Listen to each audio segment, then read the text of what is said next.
नमस्कार, मैं हूं रमा मित्तल। आज हमारे साथ वार्ड नंबर 6 से सरजीत गुलिया हमारे साथ मौजूद है। और सरजीत गुलिया वार्ड नंबर 6 के सबसे दमदार प्रत्याशी हैं। उसका कारण ये रहा कि जब 14 महीने किसानों की लड़ाई लड़ी तो सरजीत गुलिया ने लगातार किसानों के बीच रहे।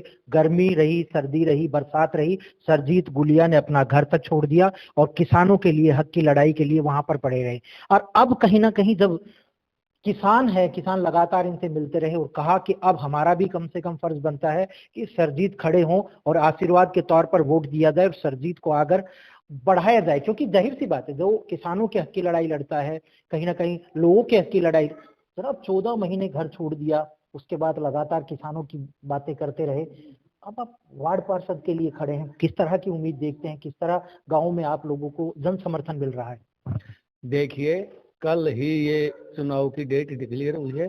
इससे पहले हमने जो बीजेपी सरकार ने किसानों के ऊपर जो नाजायज 3 काले कानून थोपे थे, उसके विरोध में हम लगातार 14 महीने तक किसानों के बीच में रहे हैं। डासा बॉर्डर पर जब भी हमारी संसद चली दिल्ली के अंदर, उसके जो किसानों की संसद चली, वहां भी हमारा को नेतृत्व करने का मौका मिला था। क्योंकि मैं किसानों के साथ मजदूर और किसान का भी, मैं एक जज्जर जिले का अपना संगठन का इंटक का जिला अध्यक्ष हूँ। इसलिए जो है, और यहाँ जैसे ही वो आया चुनाव की शुरुआत हुई तो किसान जो मेरे सीनियर नेता भी हैं और हमारे जो बुजुर्ग हैं, उन्होंने बार बार अनुरोध किया, अब भाई आप जो है किसानों की आवाज को, मजदूर की आवाज को उठाते हो तो आप जो है ये चुनाव लड़ो। और नहीं तो मेरी व्यक्तिगत कोई ऐसी इच्छा नहीं थी, लेकिन जो गांव के भाईचारे ने और जो किसान थे और मजदूरों ने जो है एक साथ इकट्ठे होकर ये चुनाव लड़ने का निर्णय लिया। हर कोई कहीं ना कहीं जब कोई आंदोलन से जुड़ता है तो एक राजनीतिक कहीं ना कहीं इच्छा होती है। सरजीत गुलिया तो मना ही कर रहे थे कि भाई मैं राजनीति में नहीं आना चाहता, मैं आप लोगों की सेवा करना चाहता हूं। उसके बाद कहीं ना कहीं जो किसान थे, जो बुजुर्ग थे, वो लगातार आपके संपर्क में आए और उन्होंने कहा कि साहब, आप लोगों ने तो हमारी हक की लड़ाई लड़ी है, अब हमारी कहीं ना कहीं जिम्मेवारी बन जाती है कि सरजीत को एक आशीर्वाद दें। फिर उसके बाद कई मशक्कत हुई और उसके बाद सरजीत ने हामी भरी। जनाब, कोई राजनीतिक इच्छा क्यों नहीं रहती है? जब व्हाइट कपड़े जब हम पहनते तो राजनीति पर, आप तो लगातार इन टैक्स से जुड़े हैं, लगातार कहीं ना कहीं जो दलित हैं उनकी लड़ाई के लिए, मनरेगा की लड़ाई लड़ते रहते हैं। उसके बाद राजनीतिक इच्छा क्यों नहीं पाली सरजीत ने? इसके लिए रमाकांत भाई, आपको मैं एक बात बताऊं कि जो मेरा परिवार है ये एक किस्म से जैसे फौज से जुड़ा हुआ है। मेरे फादर भी फौज में थे, मेरे भाई भी फौज में थे, और मेरे परिवार के अंदर दूर दूर तक राजनीतिक कोई सिस्टम नहीं था। और हमारे जो दादाजी थे चौधरी रामपत, वह गुड़िया 84 में एक मौजूद व्यक्ति के रूप में देखे जाते थे।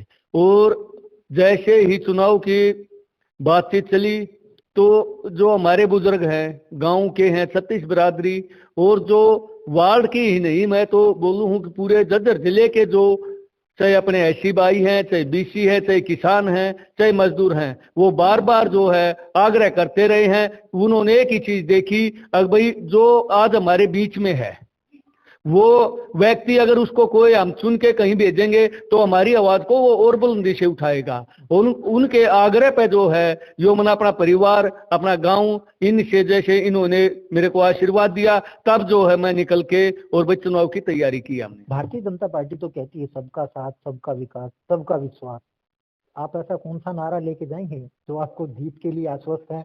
बड़ा स्माइल फेस है, क्योंकि लोग जब चुनाव की डेट नजदीक आ जाती है, चुनाव डिक्लेयर हो जाते हैं तो स्ट्रेस में रहते हैं। तो सरजीत को तो दिमाग में भी कहीं नहीं लगता, बड़ा स्माइल फेस है और बड़े खिलखिलाते हुए घर से निकलते हैं।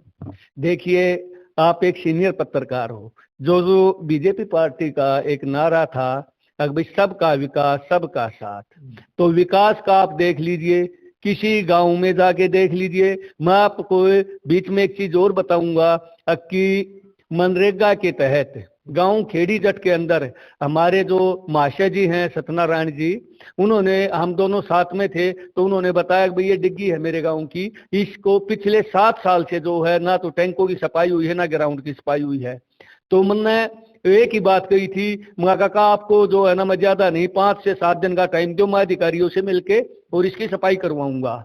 और हमने वह उन्होंने बताया था कि भाई हम जो है डीसी तक मिल लिए, लेकिन 7 साल से हमारा कोई काम नहीं हो रहा है इस डिग्गी का। तो 5 दिन का उनसे टाइम लिया था, तीसरे दिन उनका काम ये चालू करवा दिया था। क्योंकि एक मेरी अपनी सोच है कि किसी अधिकारी को कोई भी है चाहे कितनी बड़ी पोस्ट पे है, हम 1 बार 2 बार अपने संगठन की तरफ से उसके पास हाथ जोड़कर रिक्वेस्ट करा है ना। तो एक हमारे पास जो है एक ही चीज है आंदोलन की। तो हमने 2 काम हुए वहां से।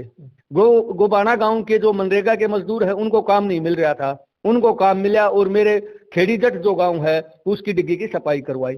तो मैं एक चीज, हमारे बुजुर्ग भी यही कहते हैं और जो हमारे साथी है वो भी, अगर भाई हम जो है एक चीज कहा, आप जो है काम पे पहले आप हमारे को बरतो, वो सर्प वाली जो बात है ना, पहले इस्तेमाल करो फिर विश्वास करो।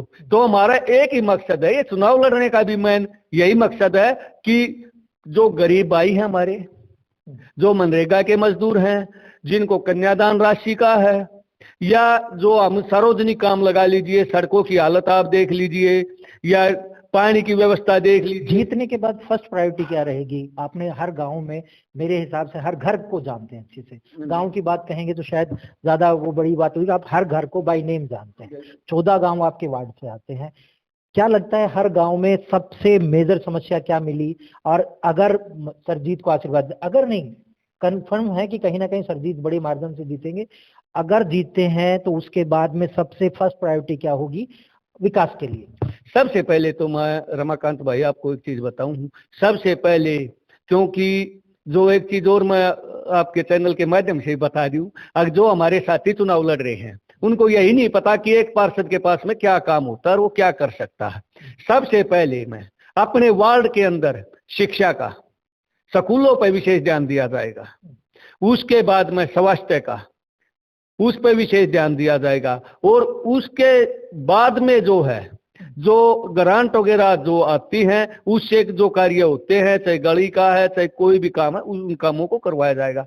इसके साथ साथ सबसे पहले मेरे जो भाई हैं, मजदूर भाई हैं, क्योंकि इन तक कम 8 साल हो गए कंटिन्यू जिलाध्यक्ष हूं, मेरे मजदूर भाई हैं, जिन मजदूरों की हमने काफी बनवाई है, कन्यादान राशि है, मकान की सहायता है।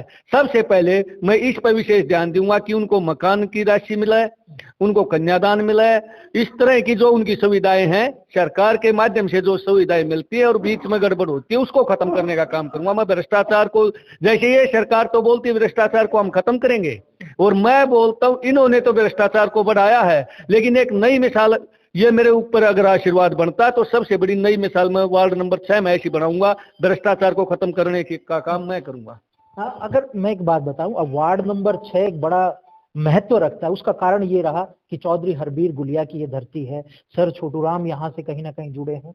तो वार्ड नंबर 6 पूरे हरियाणा में एक कंट्रोवर्सी वार्ड के तौर पर है, क्योंकि यहाँ पर महान योद्धा, क्योंकि जाहिर सी बात है अगर हरबीर की बात करें या फिर सर छोटूराम की बात करें तो ये भी ध्यान होगा कि इतनी बड़ी शख्सियत के वार्ड से या इस वार्ड नंबर 6 की गरिमा को सरजीत गुलिया बनाए रखेंगे जनाब? बिल्कुल रखेंगे, क्योंकि उन्हीं का खून है। हम हरबीर सिंह का भी है, छोटूराम भी हमारे, क्योंकि जो हमारी बुआ दादी जो भी लगती थी तो हमारे यहाँ वो ब्याह रखे थे, तो वही खून है हमारे रगों में, जो है नसों में वही खून दौड़ रहा है। हम जो इस गरिमा को बढ़ाने का काम करेंगे। वार्ड नंबर 6 में मैं जो है अपने प्राण दे सकता हूं, लेकिन वार्ड नंबर 6 की जो है एक पॉइंट जो बोला हम 001 पॉइंट भी हम जो है इसके ऊपर आंच नहीं आने देंगे। किसी प्रकार की भी मान सम्मान को बढ़ाने का काम करेंगे। लोगों को क्या मैसेज देंगे, लोगों से क्या उम्मीद करेंगे? अगर सरजीत गुलिया को एक उम्मीद की जाए, या लोगों से, अपने चाचा ताऊ से, अपनी बहनों से, अपनी बेटियों से या अपने छोटे भाइयों से एक अपील करनी हो तो क्या अपील करेंगे? मैं अपने चाचा ताऊओं से, अपनी बहन भाई जो हैं, छोटे हैं बड़े हैं, हमारे जो बुजुर्ग हैं, उनसे सिर्फ हाथ जोड़ के एक ही अपील मैं करना चाहता हूं कि भाई इस बार हमारे को कामयाब करो। क्योंकि एक जो जिला परिषद का मेंबर है वो क्या काम करता है और क्या कर सकता है, इनके मान सम्मान को बढ़ाने का काम करूंगा मैं। हाथ जोड़ के यही मैं बात करने के लिए धन्यवाद।